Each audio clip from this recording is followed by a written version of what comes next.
Hey, y'all, welcome back to the Stuff About Money podcast. I am your co host, Erik Garcia, and this is a special mini series that I am recording with a guest co host, a friend of mine, Billy Wagner. Don't worry, y'all, Xavier is still with me. Billy owns an insurance agency down in Florida, and we wanted to explore this idea that insurance professionals are givers. My fifth pillar to building financial security is give to others.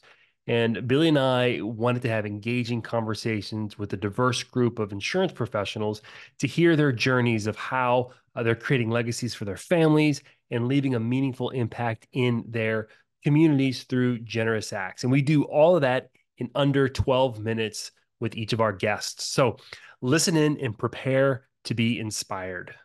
All right. Well, we are thrilled to have Mr. Rob Bowen on the call with us. He has such a giving heart, and we're excited to learn from him. And Rob, we'd like for you to kick us off and start with what's been kind of your inspiration and motivation for the giving heart that you have.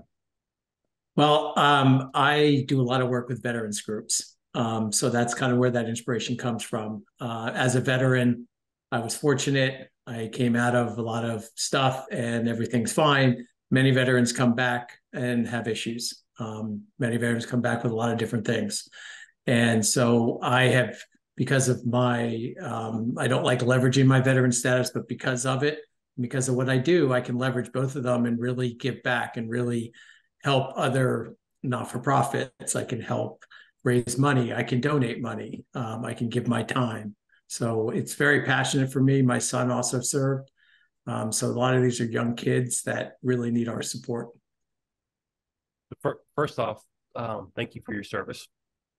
Um, Pleasure. I've shared this several times in this podcast series. My family came over in the early '60s from Cuba. They came from a country where they had no freedoms, and they came to America that obviously has a tremendous amount of freedom. And one thing we all know, we forget often that freedom isn't free. Mm-hmm. There's a great number, many of people who pay with their lives, and oftentimes, uh, I hesitate to say this, but worse yet, their mental health. And I Oh don't yeah. know and I want to hear a little bit about the stuff you're involved in. But a dear friend of mine's a chaplain in the army, and man, there was a season there where, golly, it was heartbreaking just to hear of all the soldiers who took their own lives coming back from war. So freedom is certainly not free. So thank you again for your service, Rob. No, it's my pleasure. And you're right. I mean, it's fortunately today we're actually having good conversations around mental health. I've read a lot of, I love World War II, the naval battles in the Pacific, and they talk a lot about shell shock, talk a lot about other things. That was PTSD. We Mm. just had a different name for it. And I see it. I want to make sure people are aware that these young kids probably did and saw things they probably shouldn't have did or saw. And our job is not to judge them as Americans. Our job is to help them and get them through it. All they want to do is be productive members of society. And the fact that we're losing 27 to 30 of these young, and I keep calling them kids because they're all younger than me, losing these young kids every day. And they're not kids, by the way, but that's just my expression. That's unacceptable. And so, there's a lot of things that we can do as business owners, as humans, to help, the not-for-profits that surround these veterans and try to help them. And, I've had an opportunity to meet some pretty amazing people. I've seen people live productive lives coming back from awful situations. And that's kind of my inspiration, because if you fix one of them, you can fix two or three of them. They all talk. Can you share specifically some of the causes that you kind of throw your support behind, whether monetarily or just kind of your time? Okay. It was really two. I'm on the board of an organization called Heroes Indeed. It is a not-for-profit that started 10 years ago. Jamie Leonard is the highest ranking military officer killed in combat. She was a lieutenant colonel in the Army, West Point grad, 1990. Unfortunately killed, we think, by friendly fire. So her family started a not-for-profit. And what we do is we go out and raise money, but we don't deal directly with the veterans. We're unique. So we fund other not-for-profits. Oh, okay. Interesting. So we will vet them. We will do it. Most not-for-profits, the biggest problem with the veteran not-for-profits is there's too many of them. And I know that sounds like it doesn't make sense, but it's hard to get them all together, right? They're just, everyone wants to help, right? That's the thing. So with this organization, we can raise money. We're in the process. I don't have a ton of experience, but I have a lot of experience raising money and fundraising. So that's kind of my job. I did the governance. These are just things I've learned in business, right? And I'm fortunate to be able to know them, that I can help the not-for-profit. And so we donate to other not-for-profits. And I'm also part of a task force where I live, which is called the Hudson Valley Task Force, where there's about 700 people. And they do a Zoom meeting once a month. It used to be in person, but now they've stuck to Zoom. And it's basically just coordinating veteran care across 6 counties in upstate New York. So they'll say, hey, we got this veteran that has this, who wants to take them? There's equine people there. We have politicians there. We've got anyone that could help with veterans there. And it's just like this industry. Everyone's there to help. They're all competitors, but no one's competing. It's all about helping the veterans. So I've been fortunate to be in there, and I've met some not-for-profits that, they find out I do insurance, and I spin it on them. I'm like, I don't want your insurance. What I want to do is help you become a better not-for-profit. I know, Billy, you do a lot of that, and you're at a very different level than I'm at, honestly. So I'm learning from watching you. But, we can offer that kind of assistance. Hey, listen, do you have a board?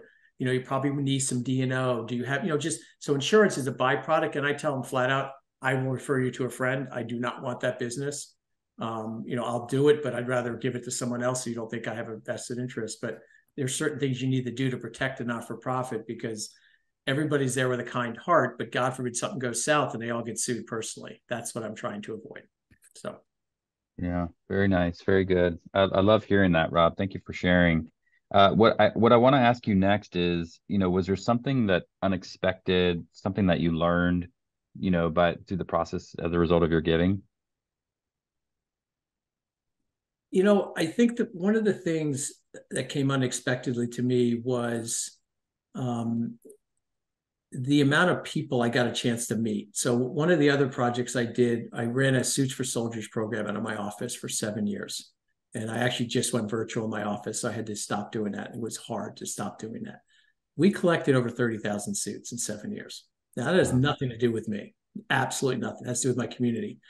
But what I found was, as I'm going out doing presentations to lenders and realtors and all the stuff that we do as in insurance or financial planners, whatever we're doing, at the end of every speech, I'd say, hey, listen, I collect suits in my office, and it's an easy sale, right? It's you all have suits. I know you do, because you're all lenders, realtors, whatever, attorneys. I didn't care. And I need you to give them, I want them.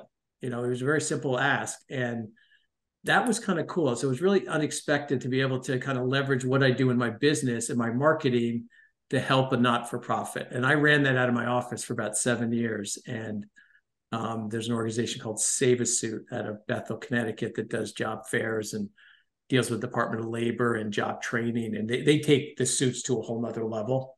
But, I guess just the fact that, something like that can have a big difference. We ran up boxes for soldiers out of my office and sent 400 boxes overseas for 5 years because someone needed a home base. I had an office. The woman running it, I didn't want her to give her cell phone out, so she gave my office number out. So we fielded some calls, we got checks, and I was able to call companies and say, listen, I need you to donate to veterans so we can send stuff overseas. And they did it. Wow. How many suits did you say again? 30,000. 30. Holy smokes. Thousand. It just kept rolling. We collected, when we first started 6.5 years ago, we collected 1,600 suits in 5 weeks on one newspaper article that was written about me. Now, think about if we could run our marketing plans like that, right? Or anybody. So one little article about Rob Bowen collecting suits, we were collecting 30 to 40 suits a day. And it just kept going. And I couldn't stop. I was like, we just got to keep going. I'm gonna go out on a limb and say that you probably feel better about donating a suit to a soldier than you do selling a homeowner's policy at the end of the day. Like, 100%. 100%. It was, what was amazing was I had, district attorneys, I had politicians, I had all these people like, you need to market this better. And I'm like, I don't want to market this. This is a grassroots. So I would say to them, okay, put me on your Twitter feed, Mr. And I had a politician literally put me on this Twitter feed. I said, put this on your Twitter feed and market this. Do not market me as an insurance agent. Market me as I'm collecting suits. He put it out there and I got hammered. We had thousands of suits come flying through the door. So I think this is a really, really important point. And I know you kind of were it was a respectful nod to Billy at the level he's at. But I think it's the same thing with business. We think of like big business in this country. The business that runs this country is small business. Oh, yeah. It's not the big stuff. It's not the big names that you know. But it's small business that employs 5, 10, 15, 20 individuals. And I think the same thing is true of giving. That, man, like an army of people doing small things because that's what they're able to do is far better than one company doing really big things. Like that collection is so much more powerful. Erik, you hit the nail on the head. I say that all the time to people. I say, if you want to help, just give an hour. Give a little bit of money. If we all do a little bit, I presented at the Hawksoft National Convention about this. I said, if we all do a little bit, find your passion, puppies, kids, veterans, I don't care. Just find something. Leverage your business. We're all small business owners. We're all looking to get our name out there so we can take advantage of that. We all do a little bit. The impact is enormous. And I've seen it with these veteran not-for-profits, with, some of these equine centers that work. This one blows me away. So an equine center, the same therapy in general works for an autistic child and a combat Marine. Go figure that one out. Yeah. I've had this conversation with people in our industry who have autistic children, and we've talked about the combat Marines I've met who have gone through equine therapy and are now living productive lives. I mean, and again, that's just a little bit. Go brush a horse for an hour, or go, muck a stall, or, there's just so much that people are looking for, and these not-for-profits are just dying for help. Yeah. And right. Find it and do it and get connected. And guess what? I made a lot of great friends.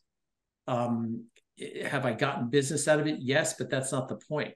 The point is I've been able to help these people outside of my whole insurance practice, and with, maybe an expertise, or maybe I can connect people. I can network. Hey, you need to know this person. You need to, and I got introduced to a gentleman who's archiving all the letters and correspondence in the Pacific War and World War II. Just because someone knew I was a veteran, I do a lot of work with veterans, so they connect me to him. And now I'm trying to connect him to children of World War II veterans that fought in the Pacific. I mean, come on. I mean, that's just, that's just out there, and it just happens. It's pretty cool. I want to put a pin into one thing that you just said, because I'm not even going to even ask the last question, because you answered. The last question was what's your advice to get involved? And I think it's so important is you don't have to do something big, start small. And here's what's beautiful is that if you play the long game, right? If you're not just in this for 1 month, one Christmas season, 1 year, 2 years, but you play the long game and think of like, how many years do you have of life left? And if you start giving now, think about how much of an impact you can make. Look at what we did with suits. That's a great example. And that's not about me. That's my team did most of that work. But, one little newspaper article, we talked about it a few times. And I had people bringing in times there's hundreds of suits pouring through my door. It was incredible. We had a van we would fill up every quarter. Like they'd rent a U-Haul and we'd fill it with suits. Think about that. And that was just getting the word out. You can do that. Any of us can do that. Yeah. And, it's just about thinking about it. And I agree with you on the small business side, but I think people really need to think about it. And it is year round. One of the things that I preach all the time, I'm not Memorial Day is Memorial Day. That's for our veterans that have passed away. It's for active duty military. Veterans Day is to celebrate, those of us still living. But my view is every day. I will preach all day long. I believe you see someone in uniform, see an old man with his hat on, walking around. I will buy them a meal every single time. I'll do it anonymously, and I would love to start that kind of stuff where people just see someone, just buy them a meal, go over to the maitre d', give them a credit card, don't take the credit for it, and just walk away. And what you'll watch is incredible. But those little gifts of doing little things can have a huge, huge impact on people's lives. Because for every veteran who is under duress, under stress, PTSD, mental illness, there is a whole family around them. That thing affects everybody, right? So not only is that one person, but now there's the whole family that has dealing with this. So you can, if you can help a few of them, it makes that domino effect is enormous. Rob, we don't have to worry about your legacy, man. It's solid, and it's, I mean, it's what you've done is really cool. And thank you for sharing that story, Yeah, and my really pleasure. appreciated hearing it. It was really cool. You're going to inspire some others, and we appreciate you taking some time with us. Hope so. Appreciate Thank you, you. guys. I really Appreciate you, Rob. appreciate it. Thank you. Take Thank you, care. man.